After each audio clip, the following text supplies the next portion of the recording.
Congratulations on defeating the legendary Demon Ratchet, third son of Mephisto. Rewards: 775% EXP. Special rank: Lightbringer. 3,000 gold. 1 legendary treasure chest. 200 reputation with the Church of Light. 1,000 reputation with all human, elf, and dwarven kingdoms and empires. Draco was utterly shocked. Putting aside the experience he gained, even the gold was unbelievable. At this stage of the game, even the most affluent player had at best 20 bronze coins to his name. Draco had received a whole 3,000 gold coins. The money system was rather unremarkable, following the same trend as MMOs of old.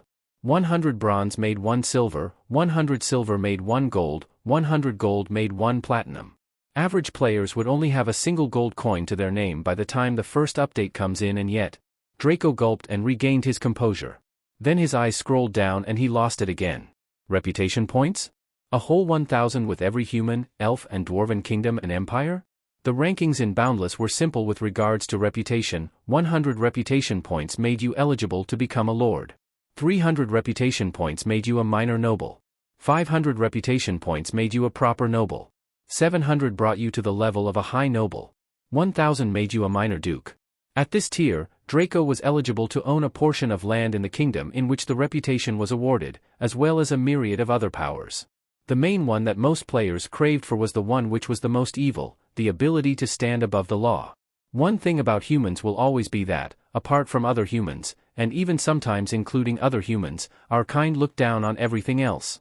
Be it flora and fauna or even uncategorized life forms, humankind would always take the higher position innately and attempt to dominate and sometimes abuse. This especially held true for NPCs, which majority of people felt were just computer programs and not real. Even Draco believed same in his past life, but it all ended after the second update. At that point, NPCs were given rights by the World Council. The points with the Church of Light were even more precious, because it opened a plethora of paths and classes for Draco. The Church of Light was bigger than any kingdom or empire, in fact spanning across each of them. Picture it like every kingdom was ancient Rome, where the Vatican as well as the Pope had equal powers to the king. With the Church of Light having such power in every kingdom, it was easy to see where the true power lied. The reason the countries allow this was because the Church doesn't follow the stereotypical script of being greedy or overzealous to the point of evil, but act like a true median between the gods and mortals. They possessed items, inheritances, and legacies that could not be obtained anywhere else in Boundless. In the 13th year of Boundless in Draco's past life, a player who had accrued 70 reputation points with the Church after painstakingly working for over 5 years was able to access the Church's armory to receive a divine weapon. With that divine weapon, he became a one-man army in Boundless who no one could afford offend. If Draco was number 3 in the rankings, then that player was number 2.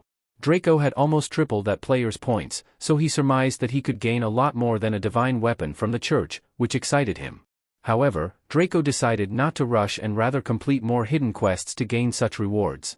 Who knew, if he raised his reputation with the Church to 500 points, they just might give him a divine emblem to become a lesser god and build his own pantheon.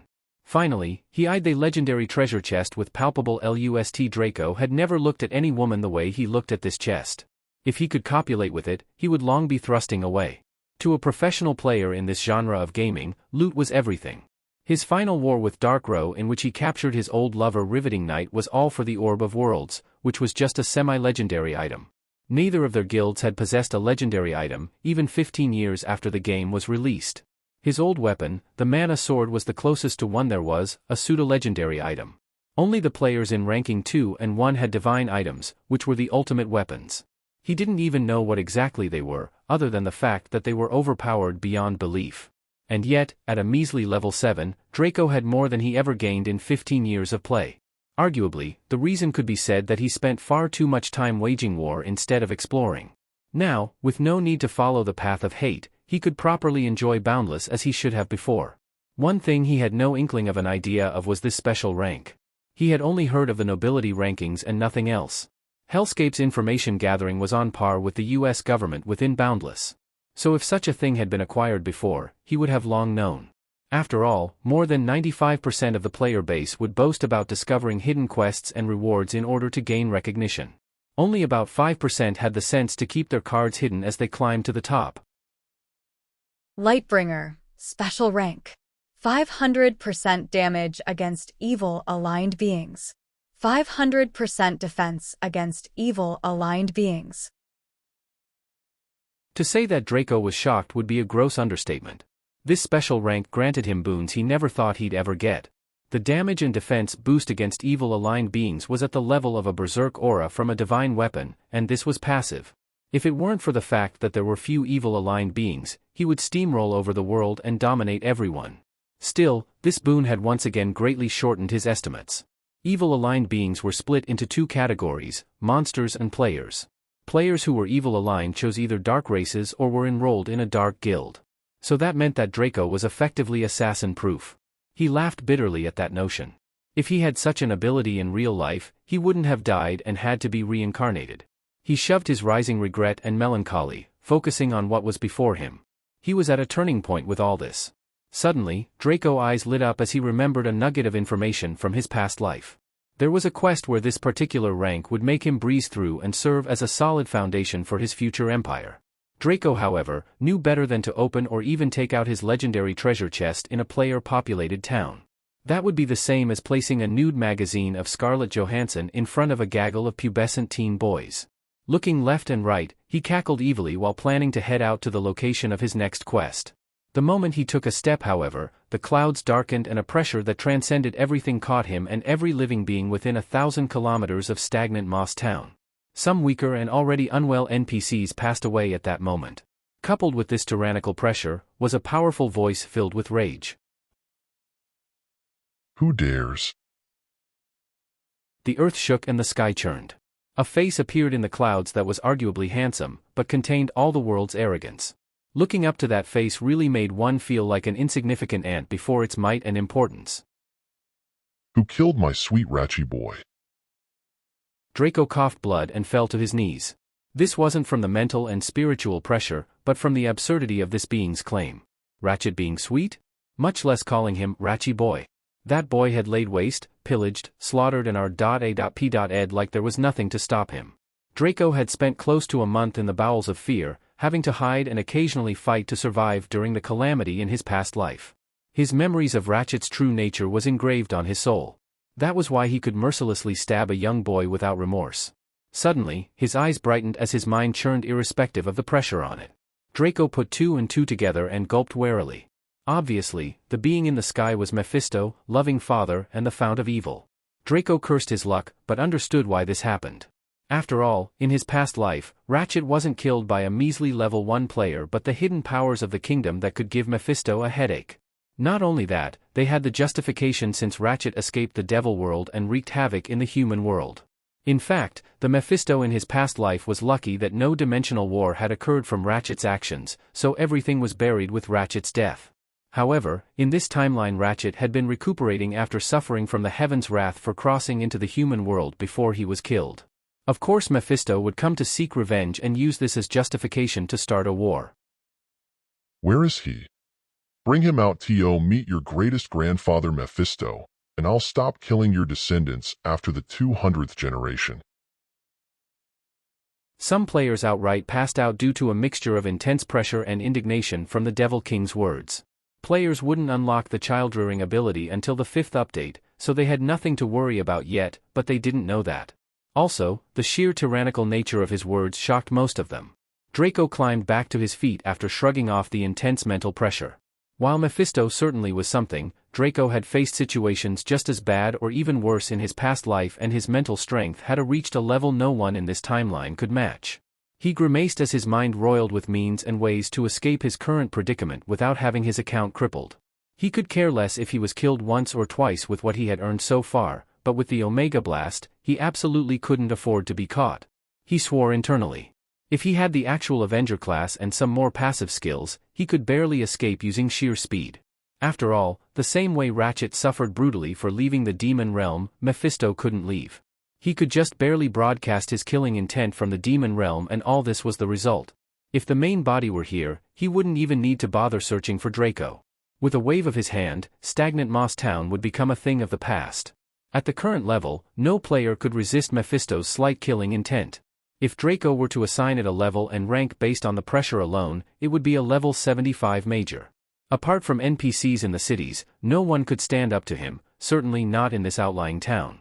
With a sigh, Draco realized that there was no way out of this. Right now, what he needed to do was stall for time until the powerful NPCs arrived. There was no way they would miss the sudden appearance of the Devil King's astral form. It was even possible that they come here solely to verify the death of Ratchet. If the Devil King could feel it from a whole different realm, the hidden powers here could too.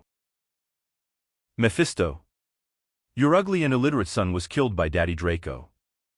The question I have for you is, what are you gonna do about it? Draco roared to the heavens.